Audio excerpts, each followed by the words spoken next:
tayo. Ito ang DWWD 1134 kHz. Balita, impormasyon at musika. AM at FM pinagsama. Ito ang Katropa Radio. Iba tayo. Kayo ay nakatutok sa 1134 kHz. DWDD Katropa Radio. Iba tayo. Kami po ay kasapi ng KBP, Kapisanan ng mga Broadcaster ng Pilipinas. Ito ang DWDD 1134 kHz Katropa Radio. Iba tayo!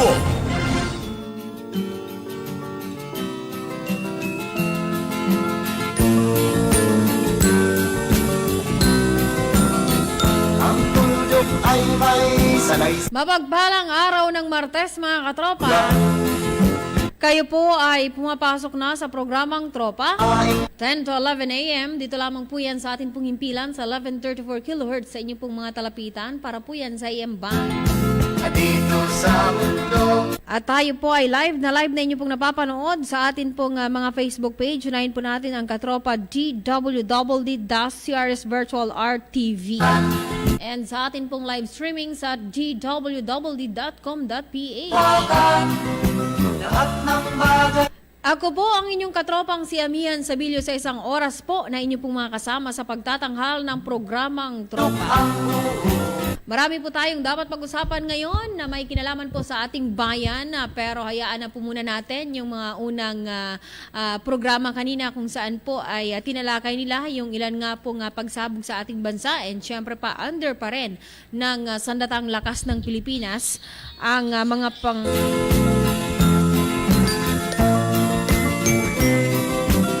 Ayan, hawak pa rin po ng sandatang lakas ng Pilipinas and kontrolado pa rin po, kasi baka may nagtatanong yung iba kasi sabi nila na medyo natatakot daw sila doon sa sunod-sunod po na serye ng pambubomba sa atin. Mamaya po, no, bago matapos or sa kalagitnaan ng ating programa, ipapadinig po natin mismo sa inyo yung statement po ng tagapagsalita ng sandatang lakas ng Pilipinas na si Marine Colonel Edgar Arevalo.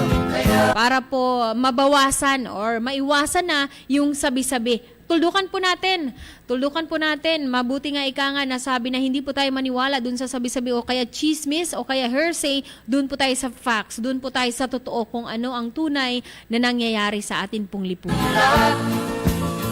And katulad po ng aking tinuran kanina, mga katropa, iwan po natin yan sa programa ni na Katropang Nikki Chavarria at Katropang Rolikanon. Tuloy po tayo dito po, mga katropa, sa Barko Republika ng Pilipinas. Ito pong BRP Gregorio del Pilar. Yung flagship po o isa sa flagship po ng atin pong bansa o itong FF-15.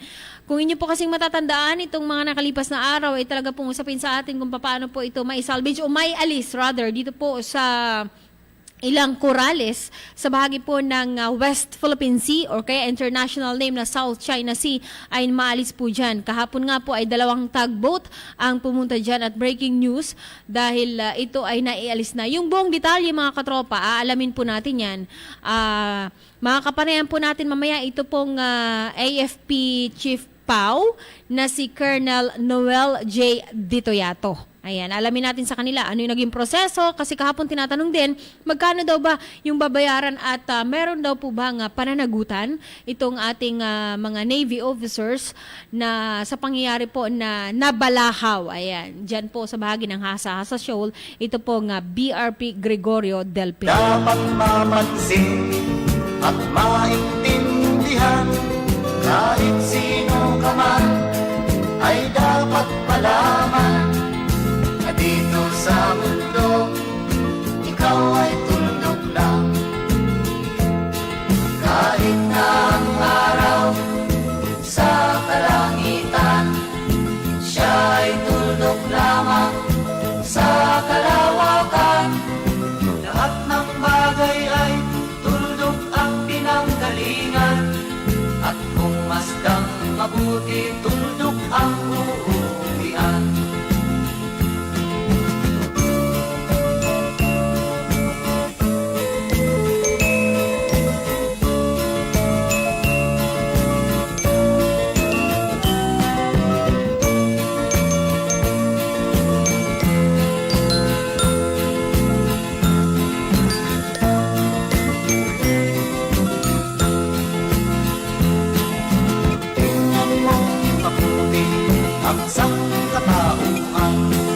Ayan, doon po sa mga nag-text sa atin. Mamaya na po, again, ipapadinig po natin sa inyo kapag okay, alright na. Ito pong pahayag kahapon, ito pong si Marine Colonel Edgar Arevalo, ang tagapagsalita po ng Sandatang Lakas ng Pilipinas.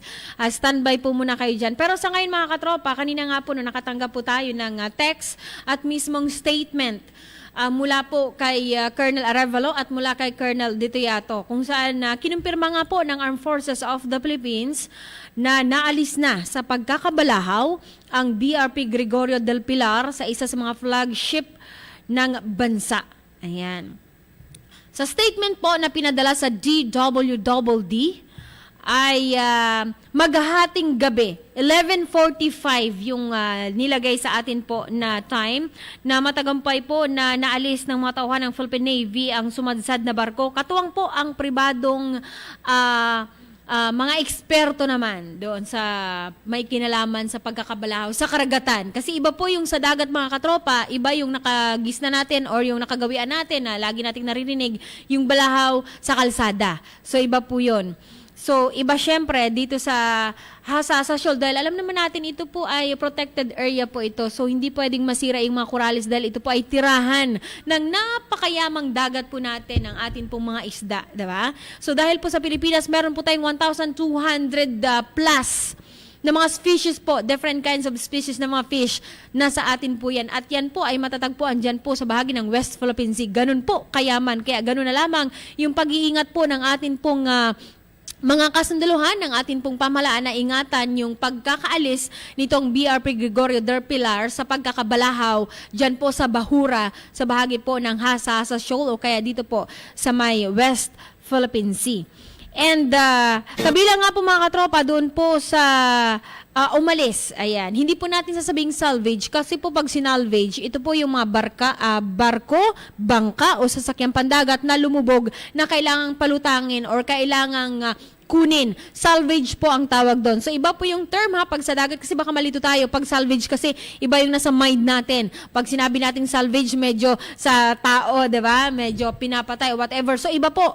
Kaya po nilinaw natin na baka magkaroon po tayo ng kalituhan. Pag sinabing salvage, paggamit po yun sa karagatan, inaahon, kinukuha, yung isa pong sasakyang pandagat na lumubog o dili kaya nasira, nakapsize o kung anong tawag dyan, yan, basta po yan ay na-recover. So, tawag po dyan ay salvage. So, sa ngayon po, hindi po natin gagamitin yan dahil ito po ay nabalahaw lamang.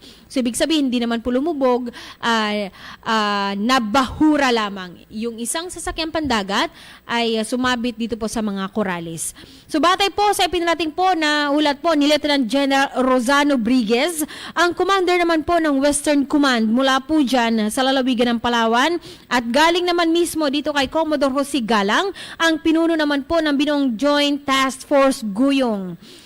Sinabi po ni Colonel Arevalo na sumailalim po sa matinding inspeksyon at paghahanda ang ipinadalang lupon o grupo sa Hasa-Hasa Shoal at nagtakda po ng hihilain patungo naman po sa Subic Bay. So, sumula po sa bahagi po ng lalawigan ng Palawan sa Hasa-Hasa Shoal sa West Philippine Sea ay hihilain po or iko-convoy itong BRP Gregorio del Pilar patungo po dyan sa Subic kung saan doon titingnan, doon i-inspect kung ano, nasira ba, mayroon bang dapat ayusin dito sa nasabing barko na to bago ipapagamit ulit sa paglilibot ng atin pong mga kasundaluhan. Again, ang ginawa po ng ating Philippine Navy o yung mga sundalo po na sakay ng barko na yan ay naglibot po yan, nagpapatrolya sa karagatang sinasaklawan o sako po ng atin pong bansa dahil sila po ang nababantay sa atin pong soberanya. Ayan. So, naglilibot po sila ng mangyari pang hindi inaasahan dahil nga po alam natin pag dagat may tinatawag po tayong high tide, may tinatawag tayong low tide. Kung sino po yung nakakatanda nung panahon na sumali sa Miss Universe, ayan, biglang nag-flash sa mind ko. Ito pong si 1993, kung hindi ako nagkakamali, di ba? Si Charlene Gonzalez. Di ba nung tinanong sa kanya kung ilang island meron sa Pilipinas, di ba? Nagtanong siya ulit, high tide o low tide, di ba? Kasi kapag high tide, umabot tayo ng 1,200. Pero pagka low tide, more than. Kasi for example, isa lang sa bahagi ng Barangay Port Barton, isang barangay lamang po yan sa lalawigan ng Palawan, may isa po agad dyan na tinatawag pong lulubog lilitaw.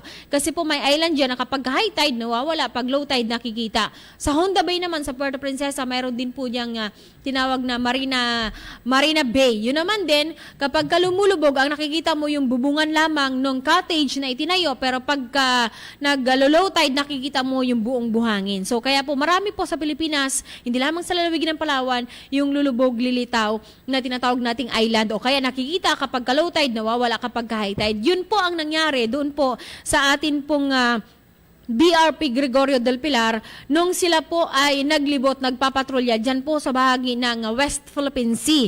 Hindi inaasahan po na mapadaan dun sa mababaw na area na pala nito pong Hasa-Hasa Shoal dahil nga po nung papunta sila, syempre po umaandar yung barko.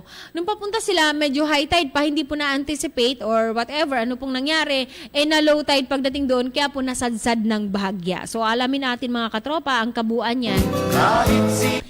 Kung hindi man po, no, kapag okay, alright na, ang mga ilang minuto pa yan, ang pahayag nitong si Colonel Arevalo. Yan kasi po, inaayos po natin para maganda po mga katropa yung inyo pong mapapakinggan na mensahe po ng ating tagapagsalita ng Sandatang Lakas ng Pilipinas. At mamaya po, susubukin din natin si Katropang Beth Tanyete naman tinatawagan itong si Colonel si Colonel Noel J. Dito Yato, ang AFP Chief PAO, para naman po doon pa sa kumpletong pagbibigay ng detalye. Dito nga po sa Nabalahaw na BRP Gregorio del Pilar.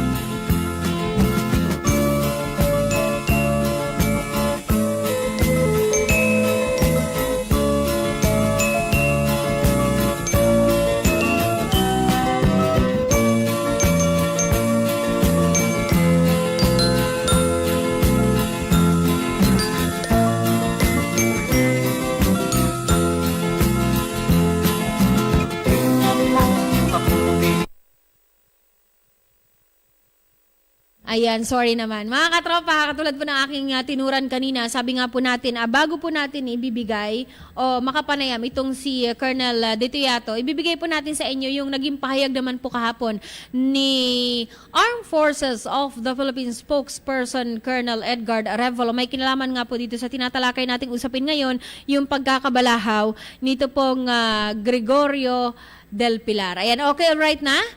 Ayan, pakinggan po natin mga katropa ang kabuuan po ng statement ng tagapagsalita ng Sandatang Lakas ng Pilipinas na si Colonel Edgar Arevalo.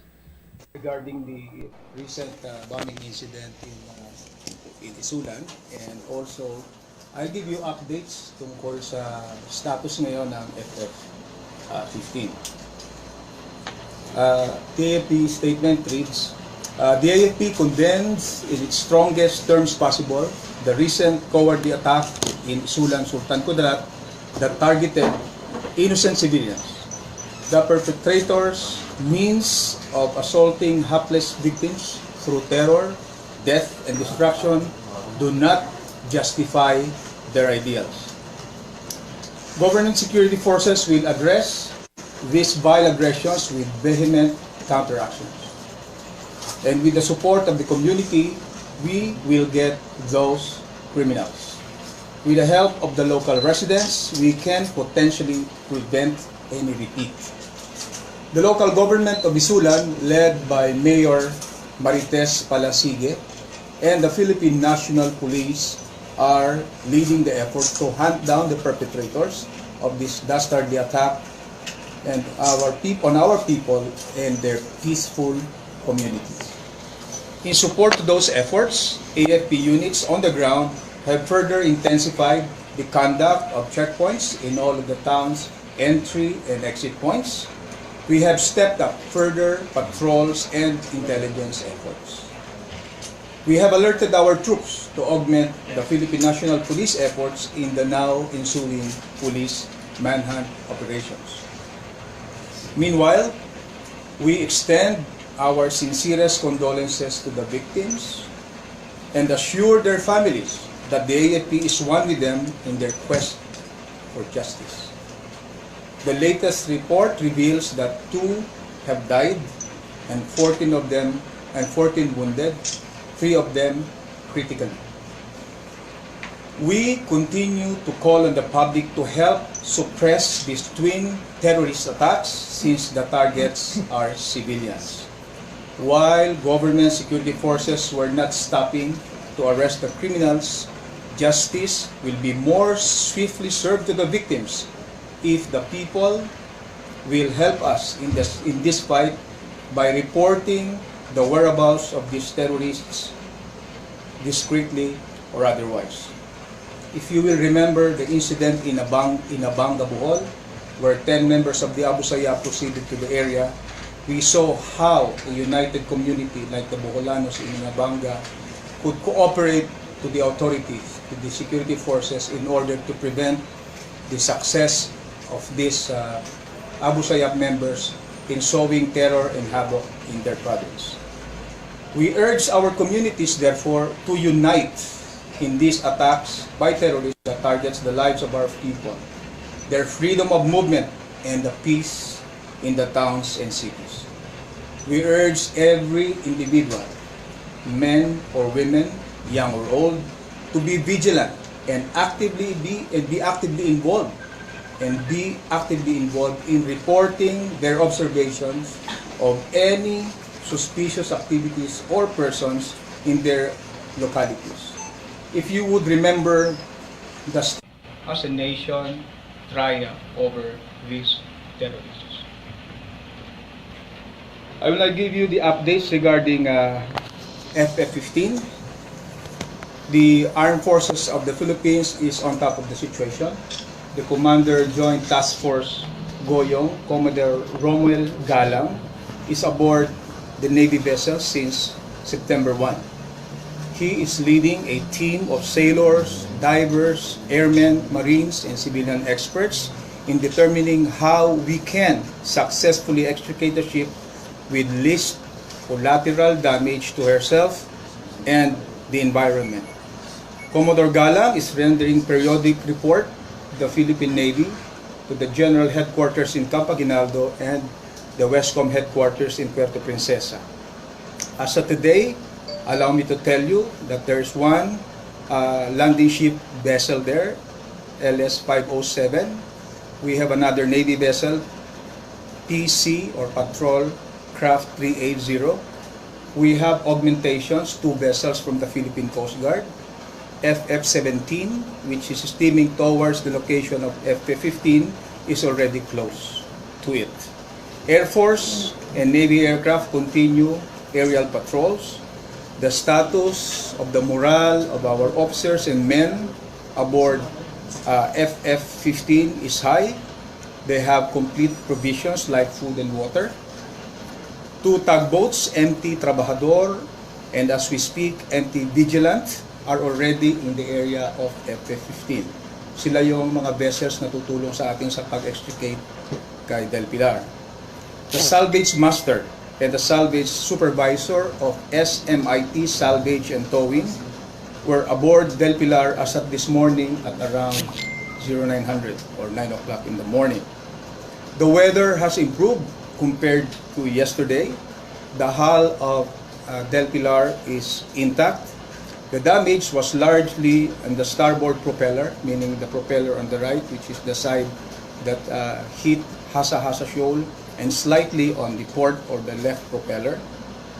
Per experts' assessment, our local team can successfully extricate Del Pilar from her current situation, having taken into account various technical matters like tide and current, the force required to remove her from present position relative to her weight that is currently resting on the seabed, etc. The team headed by Commodore Galang is confident that it can complete its mission in due time. There are 2 plans. Plan A, which they may start rigging lines and gears at 1400 hours today or 2 p.m. this afternoon and begin the operation at 4 p.m. today also when the tide is high. Or Plan B, they may start the towing of Del Pilar on September 4 at 4 o'clock in the morning at the next high tide. That will be all so far that I can give you regarding these 2 items. I'm ready if you have. Sir, yung signature ng bomb and components, na-identify na po ba, sir? We're referring to Isulan, ano? Yes, sir. Yeah. Ang information na nakuha natin, ito ay binubuo ng it's a black powder with concrete nails and PVC pipe canister. Okay. Kailan lang na ay sumabog na ron? Yung intelligence ng AFP and PNP tila, nalusutan na naman ang panibagong pagsako. What's your take on this? Kagaya ng binanggit natin kanina, kailangan natin dito ang kooperasyon ng ating mga kababayan, ng mga mamamayan doon. Ganon din naman ang inyong armed forces. Hindi tayo tumitigil sa ating ginagawa. Remember, other countries as advanced as France, even United Kingdom, with all this advanced technology, with all their advances in their gathering of information, ay nagiging biktima ng mga katulad nito. So ang gusto nating sabihin, hindi humihinto ang inyong security forces sa kanilang ginagawa. Nagpapatuloy tayo at magpapatuloy. Subalit ang ating success, kagaya ng binanggit ko kanina during my opening statement, malaking bahagi rito ang pakikipagtulungan ng ating mga kababayan. Lalong-lalo na kung ating i-report kung ano ang ating nakikita sa ating paligid.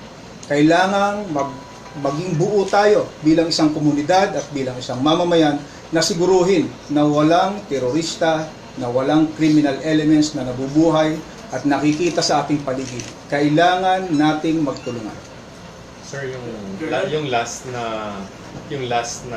blast, military said they were launching parang pursuit operations or strike operations against yung perceived na mga elements. Sa una? Yung una, sir. So yung second time around, have we really identified this time? May correlation ba? Sino yung hinahabol naman natin this time around? Is there an operation para kunin whoever they are? I mean, like yung nangyari kay Marwan, gano'n. Nagpapatuloy ang investigation na ginagawa ng ating mga kasamahan sa Philippine National Police, and we are cooperating with them with all the information that are available sa atin. So hintayin natin na magkaroon tayo ng material information base sa nagpapatuloy na investigasyon na ito, at umasa kayo na hindi tayo hihinto sa pakikipagtulungan muli ng ating mga kababayan. Tutulungan nating lahat, sabay-sabay nating mapapanagumpayan ang hamong ito sa ating katahimikan at kaayusan sa ating bayan. Colonel, sa isulan pa rin po, Yes, sir. consider ba ng military na i-review yung ginagawa ngayon ng militar, pati yung cooperation and coordination with the population? Kung effective ba, considering na under martial law, the state of lawlessness pa rin yung lugar na pinangyarihan. Hindi natin sasabihin na dahil lamang sa insidente sa isulan, kaya natin gagawin ang kinakailangang pag-aaral o adjustments. Nagpapatuloy palagi ito. Even as we develop, even as we continue, nagpapatuloy ang ating assessment and evaluation of how we do things. Remember na hindi tayo pwedeng maging stagnant sa ating pamamaraan. Ang mga kalaban natin nag-iisip, binabago nila ang kanilang tactics, techniques, and procedure, with more reason that your armed forces of the Philippines, your government security forces should continuously evaluate, assess, and change its techniques, tactics, and procedure to adapt to the current demands of the situation. But kahit ano pa na pamamaraan, kahit sino pa ang ating makalaban, kahit sino pa nang gugulong ito, kung tayo ay tulong-tulong. Kaya binigay kong halimbawa ang insidente sa Inabanga sa Bohol, kung saan nakita natin na even a habal-habal driver like him, kung gusto niya at nag-report siya sa kanyang mga otoridad, makikita natin kung gaano natin kabilis na maaksyonan at magagapit ang mga kalaban ng katahimikan at kaayusan sa ating bayan. Colonel, meron bang changes in the security environment in the recent months? Kung bakit may sunod-sunod na bombing? Because are we looking at a different BIFF too? Because before na-prevent naman natin yung mga attacks ng BIFF. Okay mga katropa, Kasama yan, yung inyo pong napakinggan ay ito nga po, katulad po ng sinabi natin sa inyo, ay ito po yung naging pahayag nito pong si Colonel Edgar Arevalo, ang spokesperson po ng Armed Forces of the Philippines kahapon po nung magkaroon po ng balitaktakan sa pagitan po ng mga mamamahayag dito po sa kanyang tanggapan. Kung inyo pong mapapansin, lahat na po tinalakay doon, hindi lamang po itong may kinalaman po sa pagkakabalahaw ng BRP Gregorio del Pilar dyan po sa bahagi ng Hasa-Hasa Shoal sa may West Philippine Sea, maging yung ilang pangyayari ng pambobomba sa bahagi po ng Isulan. So lahat po ay natalakay doon. Mamaya po po mga katropa, hihimayin natin ang bahagya at meron po tayong mga kapanayam mula po sa Philippine Navy. May kinalaman pa rin po doon po sa matagumpay na pagkakaalis po sa BRP Gregorio del Pilar dyan po sa Mayhasa, sa Shoal, sa lalawigan po ng Palawan or dyan po sa West Philippine Sea. Magbabalik po ang programang Tropa makalipas lamang ilang paalaala mula po sa ating himpilan. Ito ang DWWD 1134 kHz. Balita, impormasyon at musika. AM at FM pinagsama. Ito ang Katropa Radio. Iba tayo. Kayo ay nakatutok sa 1134 kHz. DWDD Katropa Radio. Iba tayo. Kami po ay kasapi ng KBP, Kapisanan ng mga Broadcaster ng Pilipinas.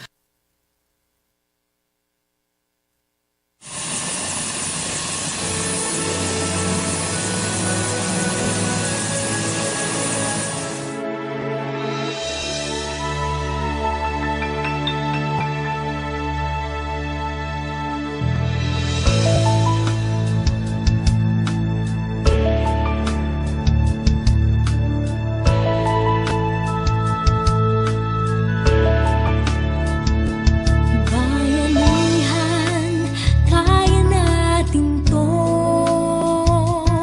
Ang tugon sa ating mga pangarap. Magkaisa para matupad. Kapayapaang matagal nang hinahangad. Bawat isa ay may tungkulin. Pangarap ng bansa ay ating abutin.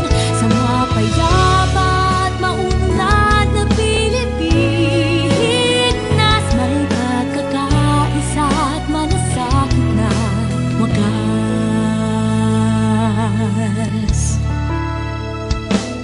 Kaibigan, iwan ang sandata.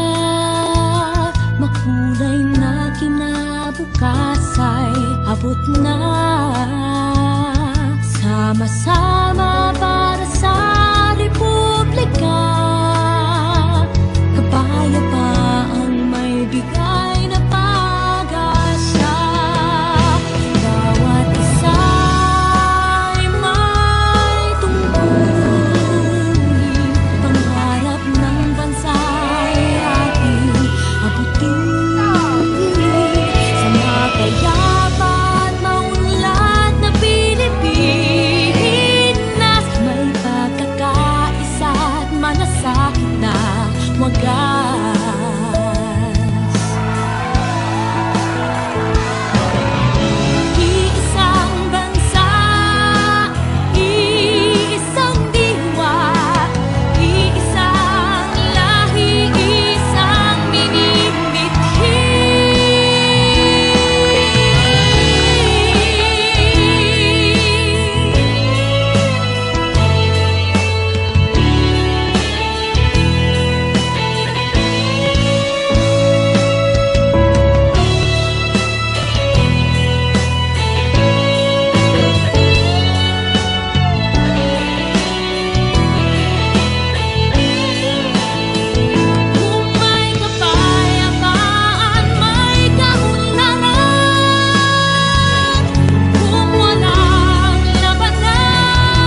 1134 kHz. Katropa Radio, iba tayo!